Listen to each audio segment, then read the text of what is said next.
Hello, I'm Chris Hamilton, your host, and welcome to another edition of the Coal Scene. Today we're going to take a closer look at the issue of mountaintop mining and its impact on southern West Virginia.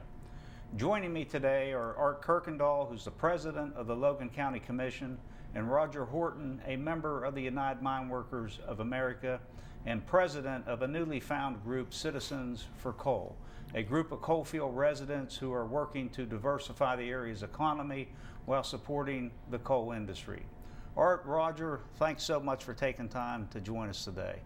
There's an awful lot being written and said about mountaintop mining in our area. And today we're going to just want to talk about some of the issues that surround that, some of the litigation, some of the political issues. Just as there's a lot of discussion here around our region, there's also it appears to be a lot of discussion nationally and certainly within the Beltway with this new administration, President Obama's team, and the Environmental Protection Agency, especially here recently since they're reviewing and putting mining permits under more and more scrutiny that purport to engage in mountaintop mining. Roger, why don't we start by having you just to tell us a little bit about the workforce you represent, the area of the state where you're involved with this type of mining, and some of the concerns that you have about mountaintop mining. I represent probably 185 working miners at the Guyan Mine in southern West Virginia in Logan County. It's the name of the coal company is Apogee Coal. I've been a surface miner since 1987, and we mine 7 seams of coal, some of which can't be mined any other way except through mountaintop mining process. And we also too are mining seams of coal that have been previously mined through the deep mining process and were left, and we're now making those seams available for production purposes. There's a lot of concern today about the topics you just spoke about, the EPA, the new administration, and this type of mining that we do. We offer a very, very good opportunity for employment through this type of mining. People that I work for are no different than work with are no different than anybody else. They have families and children, and they just want to provide for them. We're going to talk more about the specifics of those jobs and some of the operations you're involved with. Art, you've been around this form of mining as long as Roger has, and I know you have some actual mining experience years ago. But today you're president of the Logan County Commission, and one of the counties where in the southern coalfield areas where probably as much or more of this type of mining occurs than in most other counties. What's some of your impressions or general observations? Well, as far as a previous coal miner, I worked underground about 10 or 11 years, primarily on the third shift. At the time, I didn't have much concept or thought about mountaintop removal because I was a deep miner. My dad was a deep miner. And I mined, while I was on the county commission, I was a miner also as my regular job. That was up until about 98, I believe, from about 88 to 98, something like that. And but after seeing some of our county is very unique, along with the rest of southern West Virginia. You have your streams, your rivers, but unfortunately, fortunately we got a great, beautiful place to live, but unfortunately we don't have any flat land. When mountaintop became a prevalent type of mining in our county, there was some pros and cons regarding that. But when we were able to see what we could do with some of that post-mine land, it gave us an avenue that give us a competitivity edge that we didn't have before to do some things, because simply any type business that wanted to do anything in Logan County, there was no available land whatsoever. So after watching the reclamation that they do and how they do it, and I believe in environmentally sound avenues. But the way they reclaim the land, it's productive. It can be used, and the things they do with it, I become actually attuned to the fact that surface mining may be more environmentally sound than underground mining. And in our county now, contrary to years ago, I think about 69% of our actual tons mined is actually mined the Mountaintop method, as they call it. So it's just a huge environmental aspect of what we do in our county. It's the primary job connector for most people. We are working daily and strongly to diversify our economy. We have a lot of tourism. And to show you they have done a great job on the reclamation aspect in the mountains where they mine the coal, in the same mountains we have Hatfield-McCoy Trail System. So evidently working in conjunction with each other, doing a pretty good job to have maybe the #1 outdoor recreational endeavor in the country, and mine coal in the same mountains is a testimony that they do a pretty good job on the reclamation. It does allow for future development, and we can talk a little later about it, but there's a lot of avenues that we've come up with, and a lot of amenities we have in the county that we would not have had without flattening some of our land. And it's given us a tremendous possibility for development. Well, in a lot of cases, it's not even flattening the land.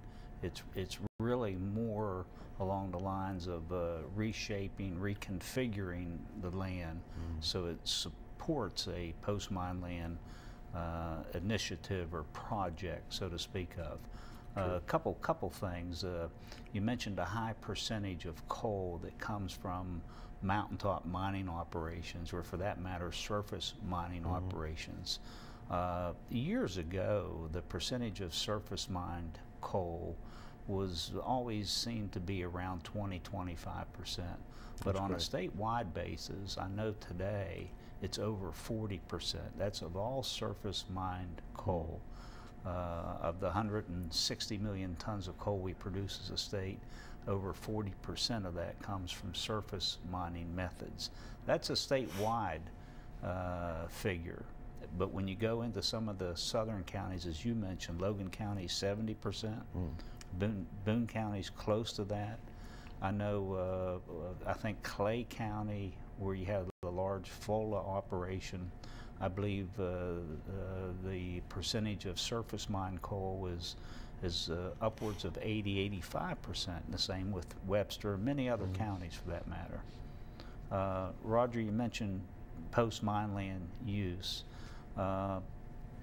Also, I don't think a lot of people realize that the impacts from surface mining or mountaintop mining are truly temporary and interim in nature, just as when you're cutting the side of a hillway to accommodate a road or a highway system, or for that matter a new housing development where you have a lot of just site preparation, maybe a road's not asphalted yet.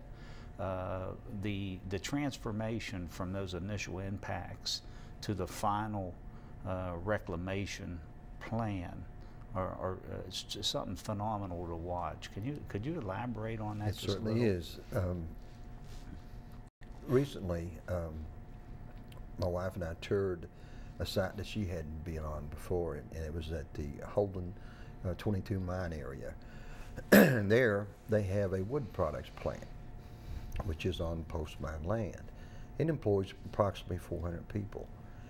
Adjacent to it, there used to be a quality metal roofing place that has recently relocated, but in that same building there is a rock fragmentation company that they utilize nitrogen to expand the production of natural gas wells, and directly across from it they're installing a new company for the production of concrete in the area. Not far down the road we have a regional jail, And then not far from there as well, we're installing a new racetrack, and hopefully that racetrack will be up and running in about a year or so. I know the transformation from mountain to usable property is something that a lot of people understand. You know, you've seen it, in the media quite a bit of negativity, negative photographs, and a lot of the areas that are mined are only viewed as a place that is ugly. But after we finish and after we do our reclamation, it's a gorgeous area. The hollow where I live now, behind me, we utilize it quite extensively, as Art spoke of earlier, for Hatfield McCoy purposes. Although it's not on the trailhead, there's many, many people who come there and ride and enjoy it. We do attract a lot of people from all over this country who come to view our area, and they need to be told all the aspects of mountaintop mining, the good and the possibilities that we can utilize this property for something else at a later date. You make two excellent points, and I just want to pick up on them both. The first is that you live there. Yes. You live in that area. You raise your family there. The miners that you work with live, and you're avid hunters, fishermen. I mean, you're real stewards of the land. You have a vested interest on seeing that environment be transformed back into a perhaps more usable than what it was prior to mining. And I think that's a point that gets missed in the media. We're absolutely concerned about it, you know, and we do a very good job of making sure that these companies who do business here have the greatest respect for the land as well as us. That's true. The other is the temporary nature of the actual productivity side of this form of mining. Planting trees and creating a wildlife habitat is probably not that sexy, if you will, or provocative for a reporter out of Philadelphia. They like to capture where the detonation is taking place. Versus you know, the site when you come back several years later. Oh yeah, and that seems to be an issue, because I know from personal experience, you go back to some of these areas that were mined 10, 12, 15 years ago, and it's hard to really relate or even find certain you know, aspects of that job when it was active. The 4 Mile area near the Kanawha State Forest and the 6 Mile area, one of which is currently being mined. You can fly over, and unless you have a trained eye, you can't tell it's ever been mined. It's such a gorgeous place, and there's wildlife in abundance: turkey, bear. There are several little ponds there that people access for fishing purposes, and it's just a really good place to go and be. There's plenty of possibilities. Let's get into some of the numbers. Art, not only have you been around this form of mining, you've been a miner, but today you have the responsibility of putting together a county-wide budget where the majority of the revenues come from coal severance dollars. Why don't you just talk a little bit about what it means to have that responsibility and the stability that's brought into question today because of all this uncertainty, and what it means? Well, in our county, we take a lot of pride in the fact that our commission is kind of expanded out into the community on a lot of community-based projects, and we do that with coal tax. And the reason I say that is, you know, the county commission is a fiscal agent for the county, and you're mandated. The first thing you have to do is fund the constitutional offices in your courthouse, prosecuting attorney, the sheriff, circuit, county clerk, and those. That's what you are mandated to do. So if there's available funding, you can create projects, do community projects, and do things that are not naturally streamlined as a mandatory subscription to do. So with the coal tax, we've been able to go out, we fund our libraries, we build amusement parks, we build ball fields, we do things, community projects that maybe something in the community they need done. We work with the community leaders. We We work with the college. We do a lot of things. Our kids that travel on ball teams, we help with expenses, and we've built a lot of things in our county that have been based on having available coal severance money. We found out the real squeeze when that money's not there a few years ago when we had a huge coal company in our county that employed 450 people. It was called Dowtex back then. It shut down, and we lost those jobs, about $30 million payroll a year, and to our county budget, just the county commission alone, it was $2.5–3 million. So we got to the point where we had to make major cuts and we had to streamline the budget. So it does make a huge difference. A lot of people don't realize a coal company in your county, not only do they pay coal severance tax, but you know the tangible property they have, the equipment, the belt lines, the silos, if it's a surface mine, the trucks and all this drag lines and everything they have is a huge taxable ticket. And it is a huge benefit to a county government and a state government. If you look, West Virginia was one of 3, I think, states last year that had a solvent budget at June 30th. And the governor made the statement himself. You know, he understands that the coal companies in their marketability and workability and producing coal and selling coal and this and that put West Virginia to the front of the nation when the rest of them had huge deficits, huge deficits.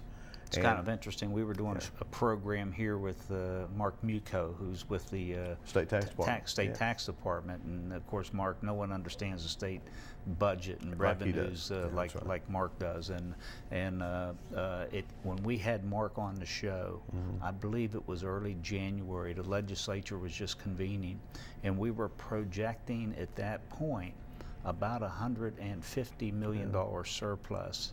And that was all because of coal severance dollars and the strong energy market, the high pricing. And what happened was the national economy caught up with the state of West Virginia. I think we still ended with a little bit of a surplus, or pretty close to being neutral with respect to the budget. And back to the financial, situation by having these corporate people that are such a addition to your county. In Logan, we have a tremendous volunteer fire system, and we have a very, very qualified ambulance service. And years ago, we put together, a levy, fire and ambulance levy, as they call it. In the last few years, we even added in police protection for municipalities, or to add more deputies or county force and this and that. A lot of people, when they stop to think about it, our corporate people in our county pay close to 80% of that levy. And they have to have ambulance service, which is part of them getting a permit to have, quality ambulance service available at the mine site upon need. But for years and years, we've never raised the tax on our Class 2 homeowners to increase their, amount of money on their levy, other than just the normal, escalation of the value of your house. It may add it up a little bit, but down through the years, we've talked to our corporate people, and they pay the lion's share, and they're fine with that. And when you have fire and ambulance service like we do, you have a fire system. Guess what? If you've got quality water with fire hydrants and a fire system within a certain proximity to your house, it may reduce your homeowners in half. Wow! So there's a lot of amenities that the public gets by having those services that are being paid for by a lot of our corporate neighbors. You mentioned coal severance dollars. Yeah. A lot of people don't realize that although we only mine in 20-some counties within the state's boundaries, and I think 7 or 8 counties represent the lion's share of coal production. Correct. But all 55 counties benefit from coal severance dollars, which means that all 55 counties receive direct financial payments from the coal that's mined in Logan County. Yes, they do. There's a 75-25 split, as they call it. The coal-producing counties have a 75% split where the coal is extracted and sold and mined, and then the other counties where they produce or not. There's a 25% formula there that distributes money to all the counties, all the municipalities, and I think all the cities. So it's a huge financial windfall. I know the city. I think the city of Charleston gets some coal severance. Oh, it's amazing. That was my point. And as I'm sitting here listening to you, I'm thinking that, you know, by and large, most West Virginians are supportive of mountaintop mining. There are some who oppose it, and there's a lot of counties that are removed from mining in the state. The whole eastern panhandle, the north central, the woods the wood counties, the Wirtz, the Doddridge, Ritchie, and over in eastern panhandle, Berkeley, Jefferson, Morgan, but these are counties that benefit from the surface mine coal that's mined in Logan County. Exactly. They're receiving monthly checks or quarterly checks from the coal that's mined right here. And that money is used in those counties to fund very important programs and government services, education, you know, for the unfortunate, the less advantaged, and so it's a good program. And you know, perhaps you guys need to tout your horn a little louder and let those counties know that you're providing the, you know, the basic funding for a lot of their programs. I don't think they realize that. Roger, let's go back to the people you represent and the people you work with every day. I was looking at a fact sheet not too long ago that I don't want you to tell us your age, but I was looking at a fact sheet a couple weeks ago that suggested that the average age of the working miner today is 52 years old and has 2 children, and one's likely in college, and all this uncertainty that looms right now, with EPA looking at these permits, and we have this litigation that seems to be never ending.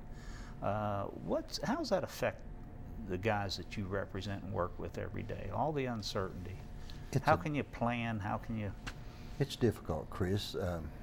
You know, much like a county commission's budget, you have to look ahead to be able to project necessary expenditures by virtue of the income, and it's difficult to do when you don't know if you're going to be able to continue your job. It's true, the average age is between 50 and 52 years of age, and there's a lot of us in that age category where I work who have children in college, and some who are younger who have children in the high schools and junior highs as well. They're very concerned about their future. You know, when you hear of things like what's occurring now with the EPA, it really puts a stall on your spending activity. You begin to tighten your belt, and the things that you don't need, you don't buy. And it makes for a very stressful work environment and a living environment that's stressful. You know, you might not plan the addition to your home, or you may not buy this new vehicle or a leisure craft, for instance. You just put off all non-essential spending until you have some degree of certainty, and right now we don't have that degree of certainty. Art, the governor had a bill during the regular session that never passed for some technical issues, but I know a lot of work. I know you spent a lot of work, and the legislature spent a lot of work. I believe it was Senate Bill 375 that placed greater emphasis on post-mine land development. It reinvigorated the Economic Coalfield Development Office. Do you see that passing in the near future? Will that likely be on the special session coming up? I think it has a likelihood to be on the special session call. I know the governor, I've talked with him about it. He has a keen interest in counties being involved with what they call the master land usage plan, along with post-mine usage. Already in Logan and some of the other southern counties, there was an engineering outfit and a group that come in that went around and they put together a plan in southern West Virginia. And I think there was 8 or 9 counties that participated. So we have a master land usage plan per se. Now what that does in the permit process for some of these coal companies, the group that's I guess on the committee would have an idea of what that land would be once the mining ceased to be, and what you would need to do to have it available and affordable for that type endeavor. You know, used to be on your permit application, most of it was planting trees or whatever, you know, as your reclamation that you had to do. But now for the development process, I think the governor and some of the people from the development office sees a benefit and the possibility that in our county, just like, and it's sad to say, but like our neighbor county, Mingo County, the flooding devastation down there is unreal. And I had sent a letter to my friends and colleagues letting them know that we were there to help them. Our emergency people went over and actually assisted them in some things. And we are checking to see what we can do as a neighboring county commission, as a friend, with some supplies or whatever we can do to help those people. It's going to take a long time to get out of there. But some of the coal people, as we speak, have numerous machines down there doing just unreal work to help those people.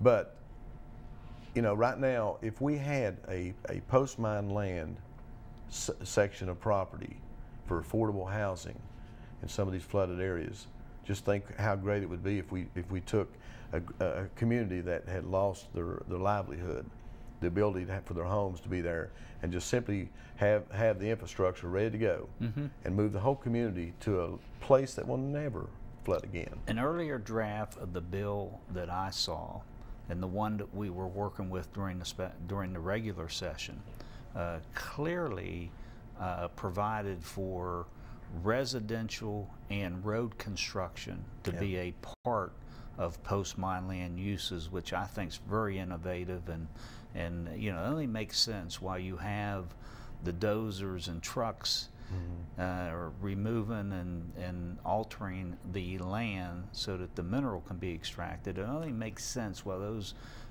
that equipment's in place to reconfigure, reshape that land to accommodate something. If you can get people out of the floodplains and put them in a newer development on a post-mine land use, it's a win.